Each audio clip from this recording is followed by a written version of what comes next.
تو اس اعتبار سے یہ تحویل قبلہ جب پھر ہوئی ہے، اور میں نے جو کہا تھا کہ اللہ نے ہی کوئی حکم دیا تھا وحی خفی کے ذریعے، وہ اس سے ثابت ہوتا ہے کہ نہ صرف بہت سے مہاجرین پر یہ بات شاخ گزر رہی تھی، خود حضور پر بھی شاخ گزر رہی تھی کہ میں پیٹھ کیے ہوئے ہوں کعبے کی طرف۔ چنانچہ قرآن مجید میں یہ آیا ہے قد نرا تقلب وجهك في السماء، اے نبی ہم آپ کے چہرے کا، نگاہوں کا آسمان کی طرف اٹھنا بار بار دیکھتے رہے ہیں۔ آپ منتظر تھے کہ وقت آئے، حکم آئے، وحی آئے اور میں رخ بدل دوں۔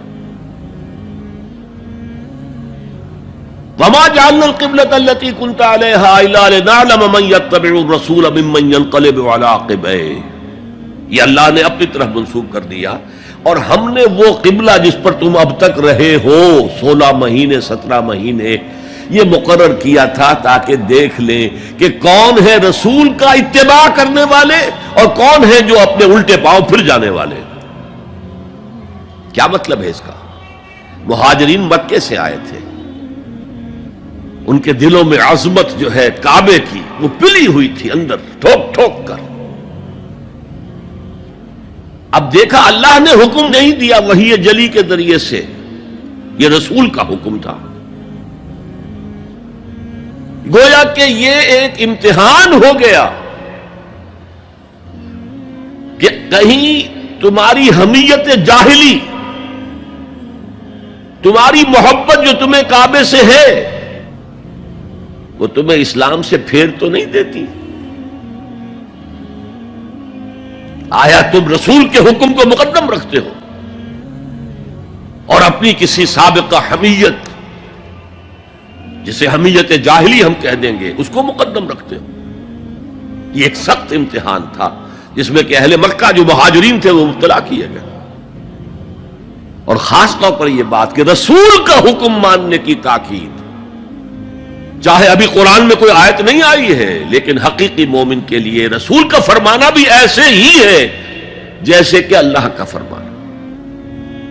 اس کی تربیت بھی ہو گئی، لیکن یہ کہ اکثر کا معاملہ یہ تھا کہ یہ معاملہ شاخ گزر رہا تھا، یہاں تک کہ حضور کا معاملہ بھی تھا قد نرا تقلب وجهك في السماء فلنولينك قبلة ترضاها، تو اے نبی ہم بدل دیں گے قبلہ وہ جو آپ کو پسند ہے، اب رخ کرو مسجد حرام کی طرف، فولوا وجوہکم شطر المسجد الحرام، اب اپنا رخ کر لو مسجد حرام کی طرف۔ چنانچہ مدینے میں ایک مسجد القبلتین ہے، جو حضرات گئے ہیں زیارت کرتے ہیں انہوں نے زیارت کی ہوگی۔ حضور مدینے سے باہر ایک قبیلے کی جگہ تھی، وہ وہاں گئے ہوئے تھے، کوئی دعوت طعام تھی، دوپہر کا کھانا تھا، اسی وقت ظہر کا وقت ہو گیا۔ حضور نے جماعت کھڑی کی اور قبلہ جو ہے بیت المقدس، اسی نماز کے دوران یہ آیات وحی نازل ہو گئی، آپ نے فوراً رخ بدلا اور پوری جماعت نے رخ بدل لیا، اور اسی لیے اس مسجد میں 2 قبلے ہیں، 2 محرابیں ہیں، ایک شمال کی جانب بیت المقدس کی جانب، دوسری جنوب کی جانب یعنی مکہ مکرمہ کی جانب۔ اب یہ تحویل قبلہ جو ہے یہ ہے بات اصل میں سمجھنے کی، ایک بہت بڑے فتنے کی بنیاد بن گیا۔ فتنہ آزمائش کو کہتے ہیں اور فتنہ فساد کو بھی کہتے ہیں۔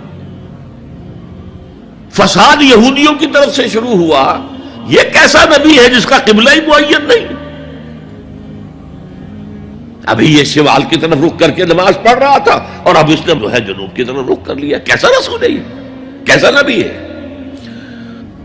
حضور کے خلاف لوگوں کو بھڑکانے کا انہیں اب ایک موقع ہاتھ آ گیا، اور آپ کے علم میں ہے کہ اوس اور خزرج کے جو عوام ہیں وہ یہود کے بہت زیر اثر تھے، بہت زیر اثر تھے۔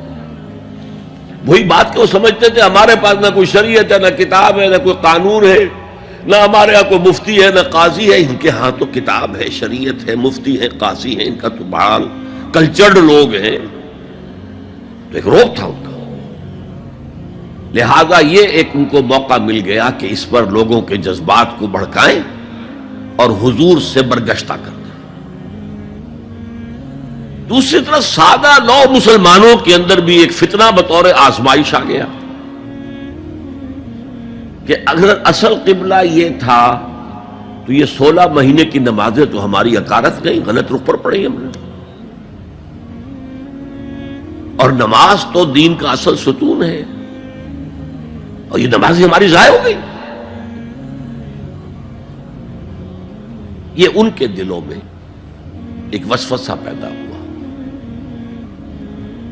اس پہلو سے اس مسئلے پر بڑی مفصل گفتگو قرآن میں ہوئی ہے میرے اور آپ کے لیے، بلکہ مجھے اعتراف ہے کہ میں یہ سوچتا رہا اتنی مفصل گفتگو بار بار فَوَلُّوا وُجُوهَكُمْ شَطْرَ الْمَسْجِدِ الْحَرَامِ فَوَلُّوا وُجُوهَكُمْ شَطْرَهُ، یہ بار بار پورے 2 رکوع قرآن مجید میں، سورہ بقرہ کا 17واں رکوع 58واں رکوع اسی پر ہے، اس لیے کہ ہم اس سینسٹیونیس کا اندازہ نہیں کر سکتے کہ جو اس وقت پیدا ہو گئی تھی اس پر۔ تحویل قبلہ پر یہ معمولی نہیں بات تھی، یہود نے سمجھ لیا تھا کہ اب معلوم ہوا یہ ایک نئی امت کا آغاز ہے، اس کا مرکز اب نیا بن گیا ہے۔ اب تک وہ سوچ رہے تھے کہ ہمارے ہی، چنانچہ ایک اور واقعہ ہوا تھا کہ یہ عاشورہ کا روزہ رکھتے تھے یہودی۔ حضور نے پوچھا کیوں رکھتے ہو 10ویں محرم کا روزہ؟ انہوں نے کہا کہ اصل میں ہمیں جو نجات ملی تھی فرعون سے، اور فرعون کو جو غرق کیا گیا تھا لاؤ لشکر سمیت، وہ 10 محرم کو ہوا تھا، ہم شکرانے کے طور پر روزہ رکھتے ہیں۔ حضور نے فرمایا کہ موسیٰ کے تو ہم تم سے زیادہ مستحق ہیں، لہذا مسلمانوں کو حکم دیا کہ تم بھی 10ویں محرم کا روزہ رکھا کرو۔ اب یہ چیزیں ایسی تھیں کہ جس سے وہ پیسیفائیڈ تھے ایک طرح سے کہ نہیں یہ کوئی نئی چیز نہیں ہے، یہ ہمارے کیمپ فالوورز، بلکہ حضور نے فرمایا تم 2 روز کا روزہ رکھو، 9ویں محرم کا بھی 10ویں کا بھی۔ بہرحال اس پر جو ایک تشویش ہوئی ہے، اس تشویش کو دور کرنے کے لیے 2 رکوع 17واں 18واں رکوع 2 رکوع پورے کے پورے اسی بحث پر مشتمل ہیں۔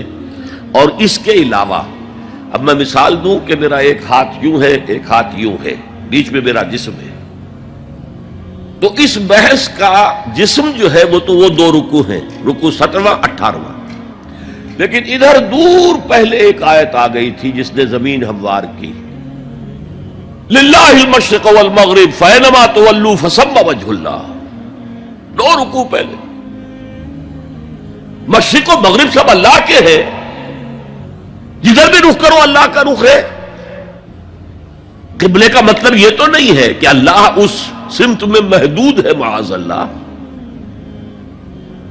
اللہ کا رخ، اللہ تو مشرق میں ہے، مغرب میں ہے، شمال میں ہے، جنوب میں ہے، فوق میں ہے، تحت میں ہے، ہر جگہ ہے۔